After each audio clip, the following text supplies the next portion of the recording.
പോത്താനിക്കാട് പുളിന്താനത്ത് ജില്ലാ പഞ്ചായത്തിന്റെ ബാഡ്മിന്റൺ കോർട്ടിന്റെ നിർമ്മാണത്തിൽ വൻ അഴിമതിയുണ്ടെന്ന് CPM ആരോപിച്ചു. ആവശ്യമായതിലും അധികം തുക കണക്കില്ലാതെ ചിലവഴിച്ചിട്ടും നിർമ്മാണം ഇഴയുകയാണെന്ന് CPM local secretary AK Siju പറഞ്ഞു.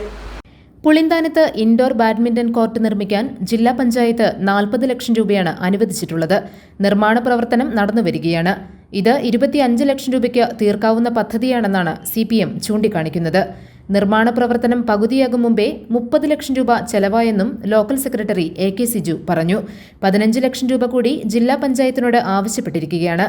ജില്ലാ പഞ്ചായത്ത് മെമ്പറെ തെറ്റിദ്ധരിപ്പിച്ച് ഗ്രാമപഞ്ചായത്ത് ഭരണസമിതി ഫണ്ട് വാങ്ങിയെടുക്കുന്നുവെന്നാണ് ആരോപണം.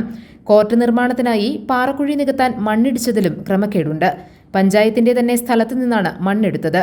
എന്നാൽ പുറമേ നിന്ന് മണ്ണ് കൊണ്ടുവരുന്നുവെന്നാണ് പ്രോജക്റ്റിലുള്ളതെന്ന് CPM ചൂണ്ടിക്കാട്ടുന്നു. ലക്ഷക്കണക്കിന് രൂപയുടെ അഴിമതിയാണ് ബാഡ്മിന്റൺ കോർട്ട് പദ്ധതിയിൽ നടക്കുന്നതെന്നും AK സിജു ആരോപിച്ചു. GTV news, Pothanikkad.